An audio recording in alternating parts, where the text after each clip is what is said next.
Please be seated.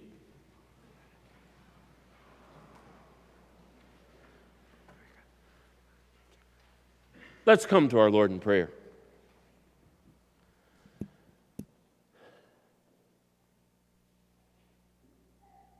Loving Father, you are alone the source of every good gift. We praise you for all the gifts that you give to us. We thank you for your great generosity. Everything we have, all that we are, comes from you alone. Lord, help us to be grateful. Help us to be responsible as we manage the gifts that you have given us. And help us to be generous as we share those gifts with others.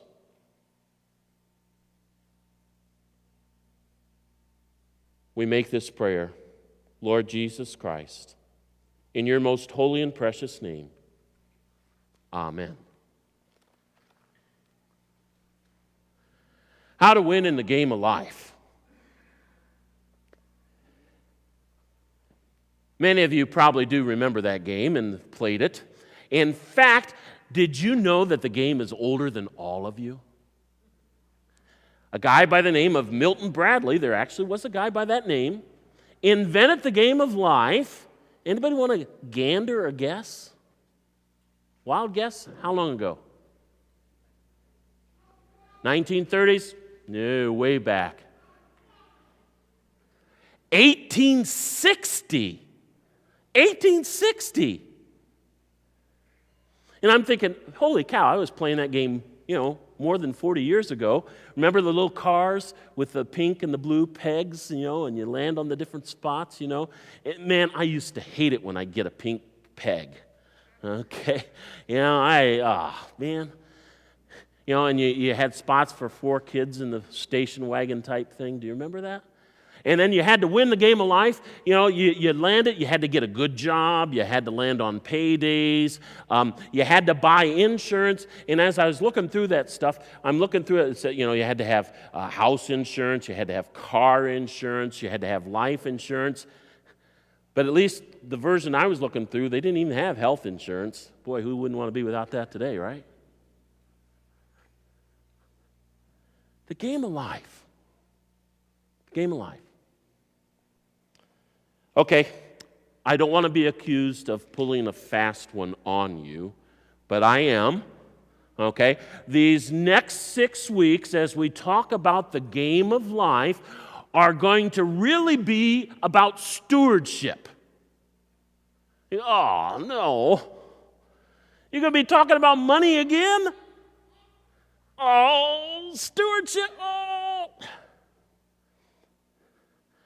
Well, we are going to talk a little bit about money, mostly today, but we're going to talk about a whole lot more different things in our life than just money.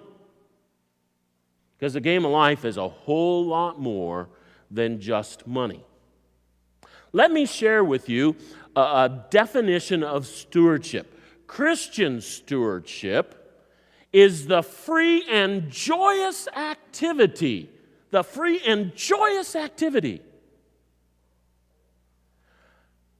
of the child of God.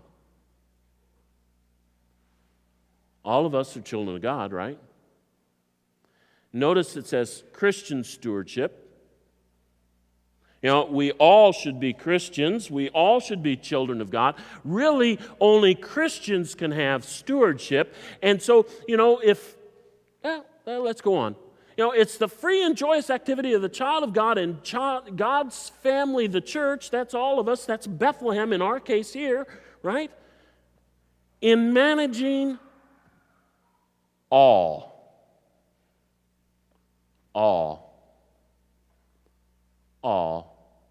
of life. Everything. All of life. It's like with the kids, where do you find Jesus? Well, you can find Jesus in the manger. You can find him in the waters of baptism, Lord's Supper, songs, offerings. Christian stewardship is about every aspect of life. Managing that. That's what we're talking about. And all of life's resources, of which money is indeed one, for God's purposes. For God's purposes.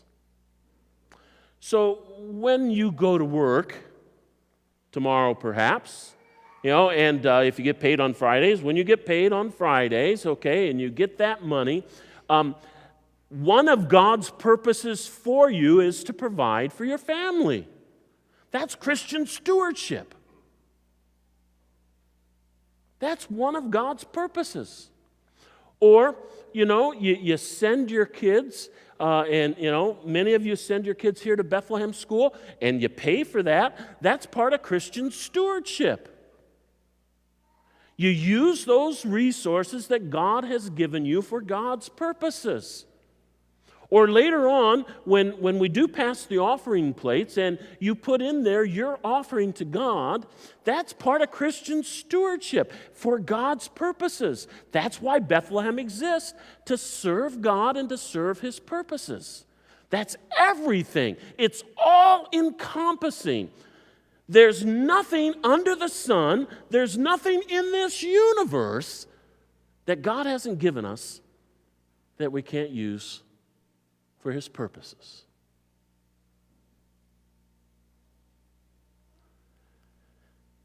Managing dollars, and this actually is an intentional mistake, cents, right? Okay? Managing dollars and cents. Even our intellect, even our knowledge is a gift from God. And we have to manage that and use that for God's purposes. That's part of that stewardship. So yes, kids, when you go home and you got homework to do, you're being a good steward when you do it to the best of your ability. Right? Mom and Dad don't care if you get A's or B's. Well, they might a little bit. But they want you to use those gifts that God has given you to the best of your ability. And if God's given you lots of gray matter up there, we're supposed to use that. That's that sense that we use. That's part of that Christian stewardship that we have. Well, it is Epiphany. And quite honestly, you can find stewardship just about anywhere in the Bible. And in the story of Epiphany, as we went through with the kids just a little bit, it's the story of the three wise men, we sometimes call them, as they follow the star and they find Jesus. And that's found for us in the Bible in Matthew chapter 2, verses 1 to 12. And so we're going to look at that just a little bit. Now, after Jesus was born in Bethlehem in Judea, in the days of Herod the king, behold, wise men from the east came to Jerusalem, saying, "Where is he who's been found king of the Jews? We have saw his star when it rose, and have come to worship him." When King Herod heard this, he was troubled. Actually, it says he was greatly troubled, and all of Jerusalem with him. And assembling all the chief priests and the scribes of the people, he inquired of them where the Christ was to be born. They told him, "In Bethlehem in Judea, for so it is written by the prophet. And you, O Bethlehem, in the land of Judah, are by no means least among the rulers of Judah.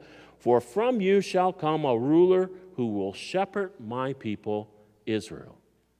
Then Herod summoned the wise men secretly, and ascertained from them what time the star had appeared. And he sent them to Bethlehem, saying, "Go and search diligently for the child, and when you have found him, bring me word, that I too may come and worship him." After listening to the king, they went on their way, and behold, the star that they had seen when it rose went before them, until it came to rest over the place where the child was. And when they saw the star, they rejoiced exceedingly with great joy. It's interesting when you read this in the original. It says, they were joyful, very joyful, overjoyed. Like joy, joy, joy. Okay? They rejoiced exceedingly with great joy. And going into the house, they saw the child with Mary, his mother, and they fell down and worshiped him. They opened their treasures. They offered him gifts, gold and frankincense and myrrh. And being warned in a dream not to return to Herod, they departed to their own country by another way.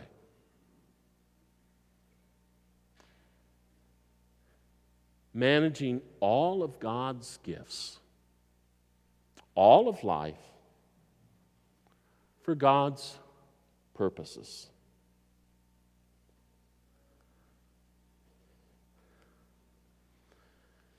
You know, there are several different reactions to the birth of Jesus, and I think that people can have those different reactions to Jesus' birth. If you think of King Herod, you know, it says in the Bible, as I said, that he was troubled. He was troubled. And King Herod was not a person to mess with. By any stretch of the imagination, you would call him murderous. He had at least 3 of his sons put to death. He had countless slaves put to death. He had one of his wives, his favorite wife, put to death. He was an egomaniac, to say the least. And actually, just before he was about to die, King Herod had 1,000 of the most important Jewish people, and he gathered them all together, and he gave orders that they were to be killed the moment the news came that he died, so that way at least somebody would be crying in Israel when he died. That was his thought. It didn't happen, thank goodness, but that was his thought. But Herod's reaction to the birth of a king, to birth of one whom he would be obedient to, surrender all to, was absolutely no way. There's no way that I'm going to worship and place my life under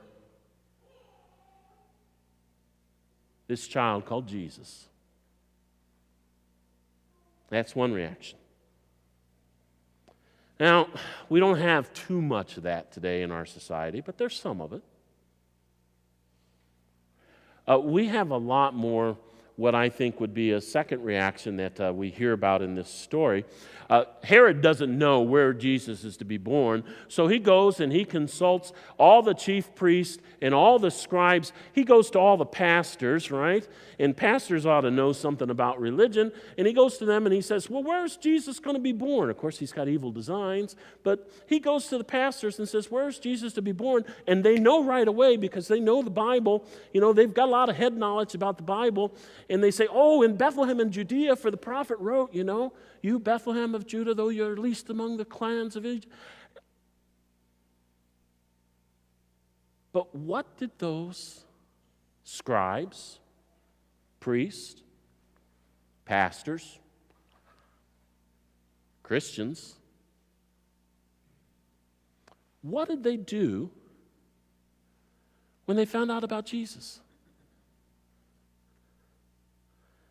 Bethlehem's about 5 miles from Jerusalem.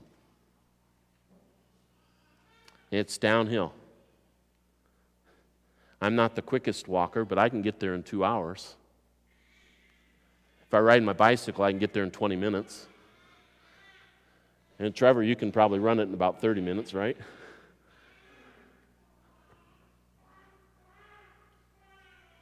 Not a single one of them went to go worship and find this newborn king of the Jews. Oh yeah. New king's born. The greatest, almost unfathomable indifference to the king, the creator of the universe. And there's a lot of that going on today. There's a lot of that. People are Oh, yeah, Jesus. Maybe even sometimes we're that way. Maybe.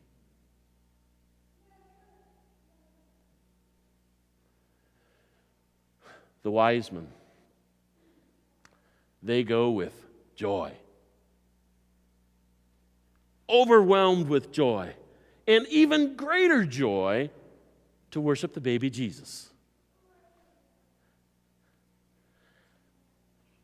I pray that that's our reaction, that that's my reaction to Jesus' birth. I pray that's the way that we react to the news that Jesus is born.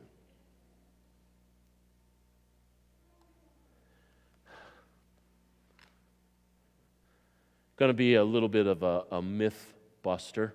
I see Allie there. With the 8th graders, I do kind of a Christmas tease quiz, right?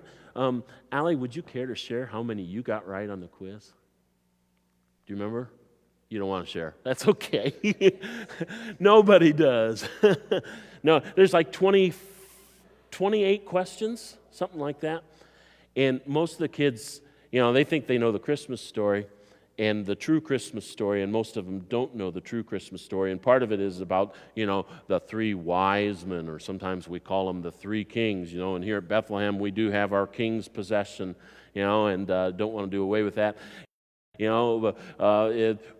Some people call them astrologers. To tell you the truth, we really don't know what they were. The Bible calls them, the word in the Bible is actually magi, and so that's why I put that up there. And, we don't know exactly where they came from. They came from the east somewhere east of Jerusalem. It could have been in nearby Jordan. It could have been in Syria. It could have been in Iran, which was ancient Babylonia. It could have been in Iraq, ancient Babylonia. It could have been in Iran, which is ancient Persia. It could have been down in Saudi Arabia, in Yemen and Somalia. Okay, that's where you find things like frankincense and incense and stuff like that. We really don't know. And we don't know how long it took them to get to see baby Jesus. If they're from some of those farther places, it's about 1,200 miles. And so if they're going, 30 miles a day, we don't know if they rode camels either, right? We don't. We just assume. It could have taken them anywhere from 10 weeks to 2 years to find Jesus, and that's probably why Herod says, kill all the male children under 2 years of age later on, right?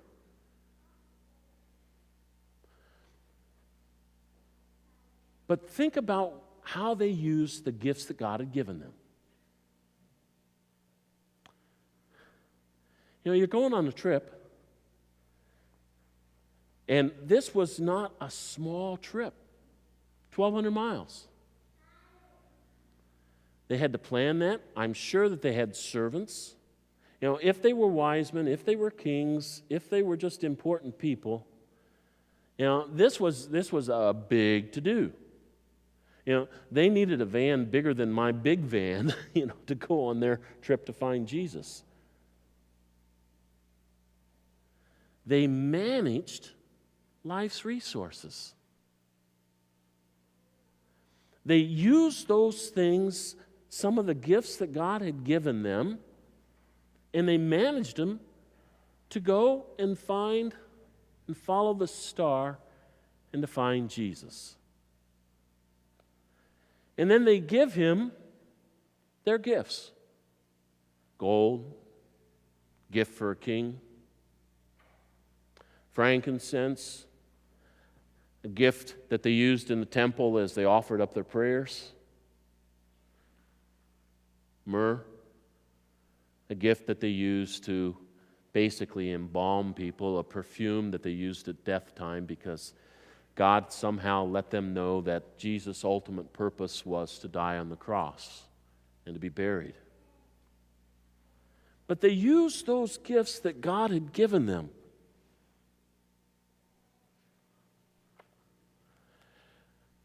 Think of Joseph. Joseph was, I think he wasn't well off to do. He had a job. Of course, he left his job, went 70 miles away to Bethlehem, went from Nazareth to Bethlehem, left his job, probably, they probably had to walk. We're told other places in the Bible that when they go to dedicate Jesus in the temple, that they're too poor to offer the normal sacrifice. And so they offer the poor person's sacrifice of 2 doves. So they don't have a lot of resources. They can't afford a place to stay. By this time, however, Joseph has Mary, his wife, and baby Jesus. They're in a house at this point in Bethlehem, and he's providing for them. I imagine he went out and started getting day jobs. He maybe stood in the unemployment line and got some work so that he could provide for Mary and for Joseph and for Jesus, baby Jesus. And he's providing as best he can. And then when he finds out that this murderous King Herod wants to kill his child, I'm sure that Joseph used some of that gold, and I doubt again that they were on a donkey, but he got Mary and baby Jesus, and they walked about 350 miles to get to Egypt. It'd be like if you left here and headed south down 75. That'd put you about Frankfort, Kentucky, Lexington, Kentucky, somewhere in that area. Okay? And they walked that whole way. And they stayed there for several years, most likely. He probably had to start all over again, try and bring up his trade. But he was the best earthly father that he absolutely could be. And we don't know when he dies, but he does die when Jesus begins his ministry. He's not around for a long time. But I truly believe that he freely and joyously, as a child of God, managed life and all the resources that life had given him for God's purposes. His case, protecting Mary and baby Jesus. That's what it's about, honestly. The free and joyous activity. We're not coerced. We're not beaten down. It's a free and joyous activity. We should want to be generous stewards as we manage the resources that God has given to us.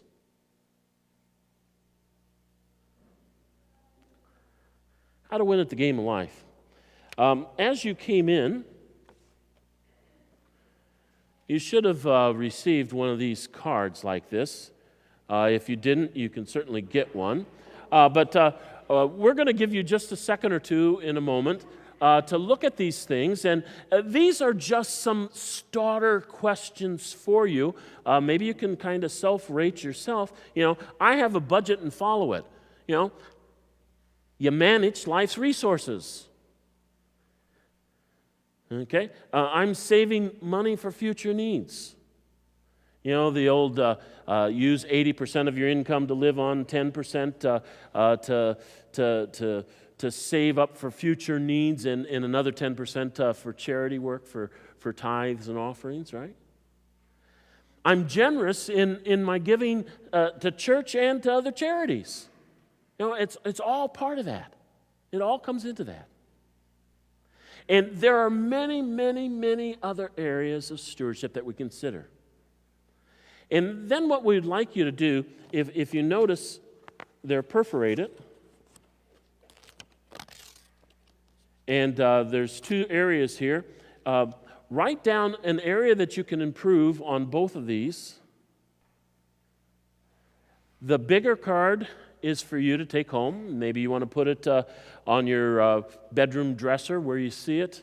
Maybe you want to put it on your mirror in your bathroom where you see it in the morning. In my case, it'd be next to the coffee pot where I see it every morning. Okay? But put it someplace where you can see so that you can be reminded, there's an area in my life that I need to improve in. And then just write what that is on this little slip. And in a moment when the ushers come by with the offering plates, place it in there. Now, don't put your name on it. You can if you want to, but we don't really want your name. But we do want what areas in life that you need to be improving in. We, the pastoral staff, are going to look at these, and we're going to see, boy, there's a whole bunch of people that need help with this area of their stewardship life, whatever that might be. And we hope to see, if there's a lot of these different things, in the future, what we might well do is say, okay, let's offer some Bible studies on that. Or, okay, let's see, maybe in the summer we want to do 4 sermons on money, and using that. Whatever it might be, write it down. And you're going to have a chance each week to do something just a little bit different. But like I said, we want to look at these, and we want to see what these are. And maybe that'll help us as we seek to help you and improve your stewardship life. Take a few seconds and think about that. We're going to show a video in just 1 second. The video is Thanks for This Life, and it's basically a video that shows many of the things of life that we can be thankful for. So if you could roll that video right now, please.